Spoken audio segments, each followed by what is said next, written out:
Assalamualaikum warahmatullahi wabarakatuh. Menyapa teman-teman Facebook. Kepada teman-teman, besok hari Jumat, ini Jumat pertama setelah selesai kita merayakan Idul Fitri,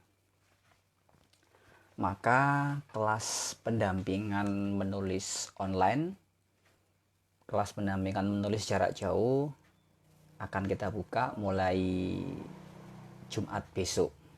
Kita memulainya Jumat sore jam 3 sore sampai jam 4 sore.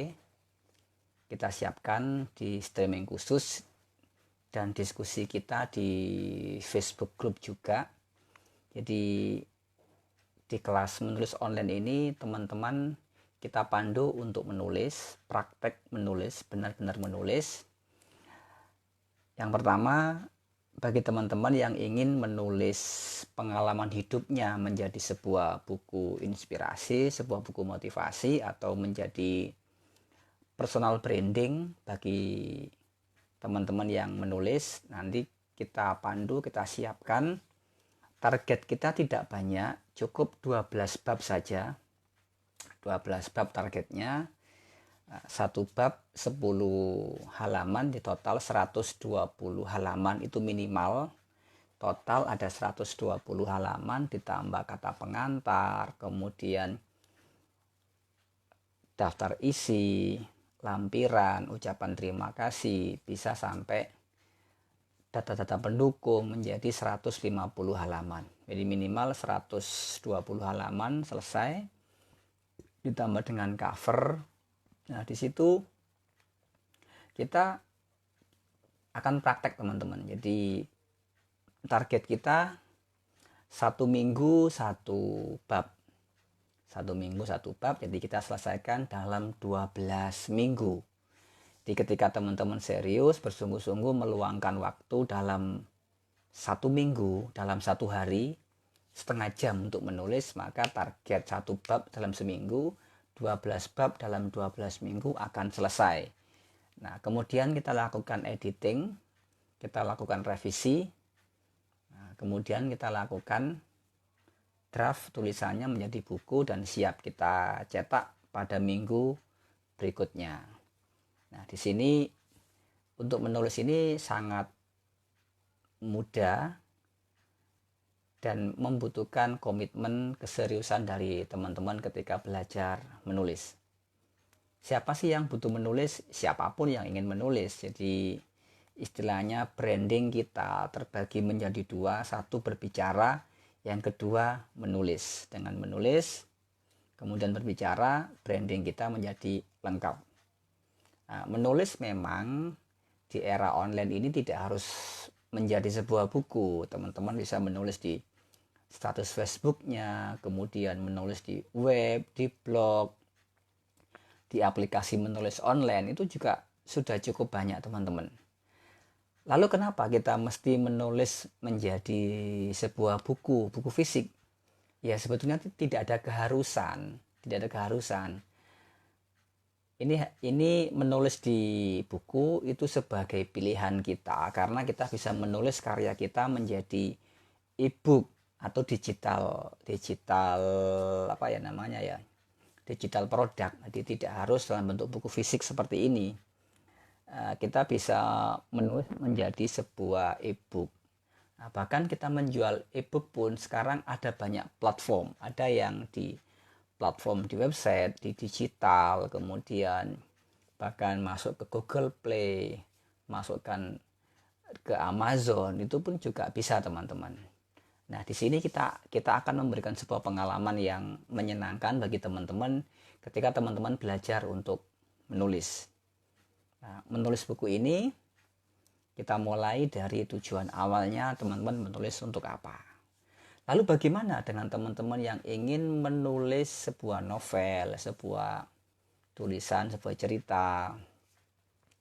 Tentu saja kita akan membantu mendampingi teman-teman mewujudkan outcome-nya itu. Oke teman-teman, demikian sapaan kita pada malam hari ini. Kita mulai besok Jumat pagi Jumat pertama pada bulan Syawal ini bulan peningkatan, karena kita mendapati beberapa teman kita mengatakan, Pak, saya mulai pendampingan menulisnya setelah puasa, setelah lebaran, karena jadwal puasa ini sangat penuh. Oke, kita tunggu. Nah, jadi kita tunggu teman-teman yang benar-benar komitmen. Kita tunggu teman-teman untuk yang berkomitmen ini benar-benar kita menulis bersama. Kita akan menulis pendampingan menulis. Untuk apa? Ya, kita buktikan bahwa kita bisa menghadirkan sebuah masterpiece. Selamat sore Pak Bung Budi Margono.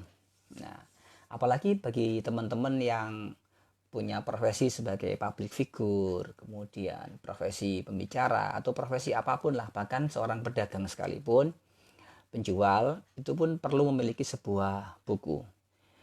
Nah, kalau kita mengulik jauh lebih dalam tentang buku, memang ada profesi-profesi disebut dengan ghostwriter atau penulis bayangan.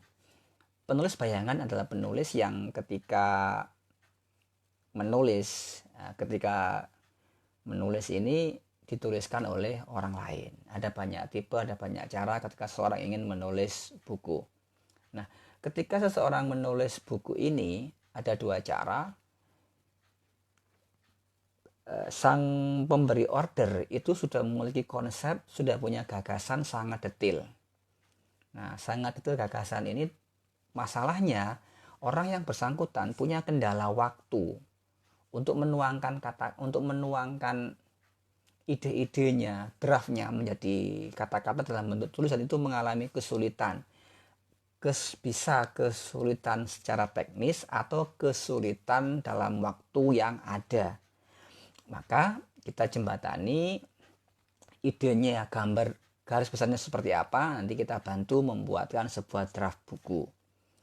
Lalu ada juga orang-orang yang penulis bayangan itu pasrah, bongkoan istilahnya gitu ya. Jadi benar-benar pesen naskah dari nol sampai jadi, dijual dengan harga sekian, dan hak cipta itu menjadi milik dari orang yang membeli naskah tersebut. Kita paham hal itu teman-teman. Nah, kalau kita menjembatani, maka kita lakukan yang pertama teman-teman. Jadi orangnya punya ide, punya gagasan, bab 1, 2, 3 sampai bab terakhirnya seperti apa, terus data pendukungnya bagaimana, itu kita persiapkan semuanya. Jadi tidak serta-merta semuanya itu beli kayak apa ya, pasrah bahwa karena mereka punya uang, punya budgeting, aku beli. Jadi tidak seperti itu. Kita memberlakukan sebuah program, jadi sama-sama menggali ide bersama, hanya saja kepenulisannya diserahkan kepada penulis bayangan. Jadi ada banyak cara teman-teman. Nah, bagi teman-teman yang ingin berproses menjadi seorang penulis buku di sini, ada banyak cara teman-teman. Cara yang pertama, memang untuk di awal dulu di Abso Publisher kita menulis rame-rame gitu ya, bikin buku antologi. Buku antologi itu kurang lebih adalah nama lain dari sebuah artikel teman-teman. Apakah artikel 3 halaman, 5 halaman dengan spasi 1,5, font 12, Time News Roman A4, sekian halaman, tulis rame-rame menjadi sebuah buku antologi. Antologi esai, antologi puisi, atau antologi menulis bebas, sebebas-bebasnya. Yang penting apa?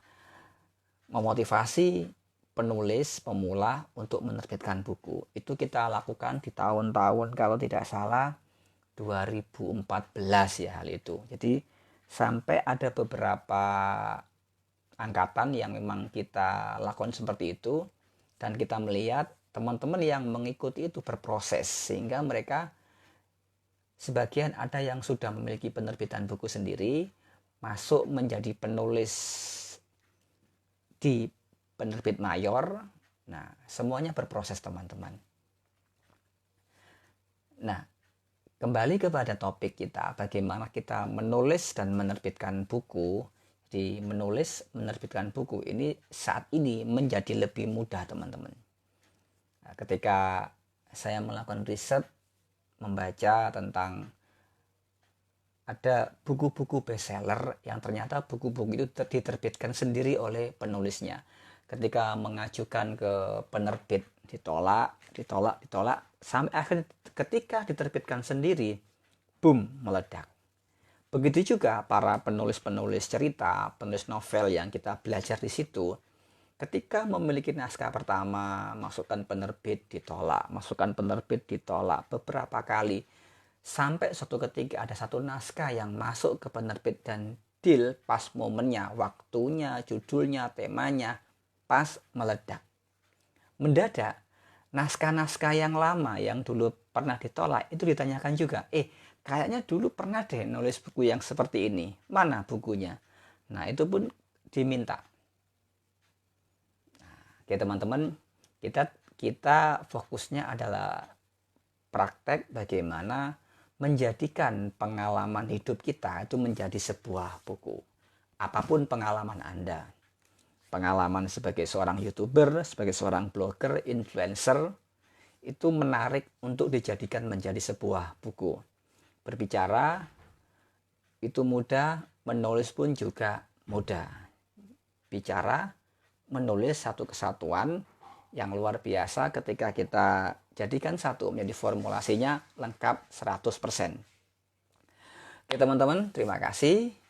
Malam hari ini kita cukupkan sekian. Sampai ketemu besok pagi di kelas kita menulis online, pendampingan menulis online jarak jauh. Saya Ilyas Hafso. Assalamualaikum warahmatullahi wabarakatuh.